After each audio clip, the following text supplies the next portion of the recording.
All over the world, there are people suffering from starvation. Today, famine has become common in continents such as Africa and Eastern Asia. Famine is when death occurs due to starvation occurring constantly and becoming increasingly common, as a result of crop failure, pestilence, or naturally with war or genocide.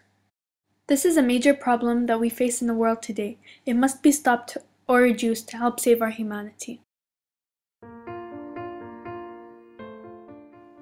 Oxfam is a non-governmental organization run by 17 other organizations which have come together to work in over 70 countries worldwide to find solutions to poverty and other related injustice in the world. Oxfam was created in 1995, although the original Oxford Committee for Famine Relief was founded in 1942, in which this NGO gets its name from. The original committee was made to relieve famine in Greece, which was caused by Allied naval blockades. It was founded in Cowley in Oxford, where their first official headquarters was based. Today, Oxfam has offices and is involved in approximately 94 countries. Oxfam's main aim is to gather enough money to fund the poor in developing countries, relieve poverty, and to provide food and education to those in need.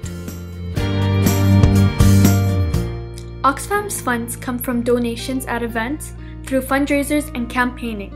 They also have stores all over the UK in which they sell second-hand clothing, and the money goes as donations.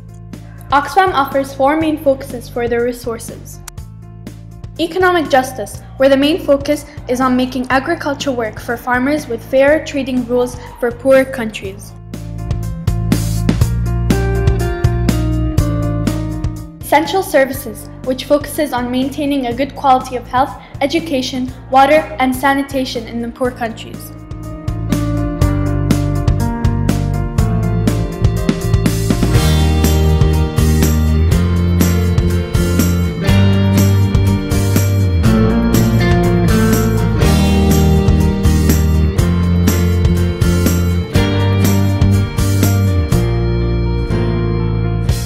Rights in crisis, focusing on the protection and greater assistance when needed and working within the framework of human security. Gender justice, which focuses on supporting women's rights in labor and education and helping to empower them.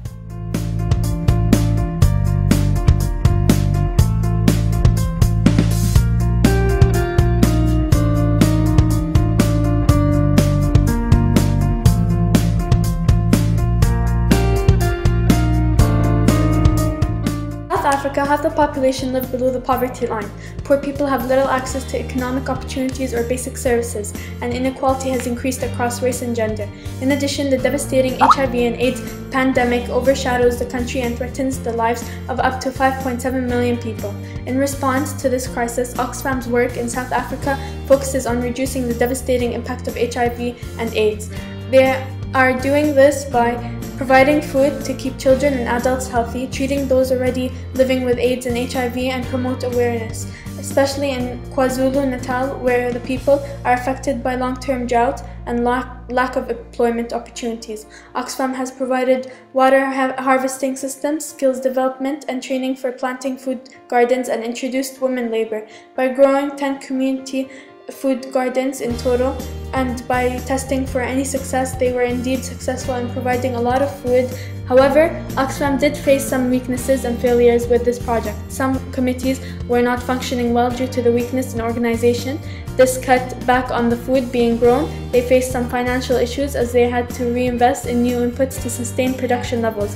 Furthermore, major uncontrollable weaknesses they faced were the wildfires in Thingela, which burned down the tunnels and everything in the gardens. Oxfam, being a charity organization, should be helping anyone in need. Ironically, for an organization that aims to combat inequality, is biased when it comes to politics, this being a major failure of this NGO. In 2009, when it came to Israel, Oxfam was guilty of human rights double standards. In Oxfam's world, Israel's existence seems worthy of recognition only in the context of Palestinian suffering.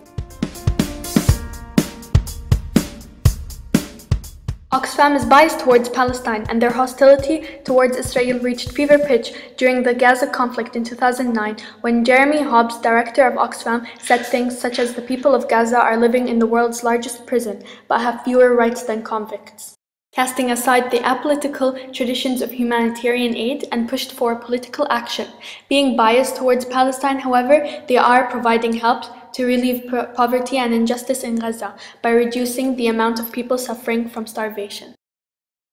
I believe Oxfam is a successful organization overall. In all cases where Oxfam is involved, they have met their aims, or at least most of them. Their focus on reducing poverty has indeed worked in a lot of countries, and they have been successful in making an improvement in someone's life, even though they face weaknesses such as not aiding quick enough during times when donations are low on new demanding projects, or uncontrollable wildfires that burnt down the gardens they built, or even pushing forward their political views over traditions of humanitarian aid.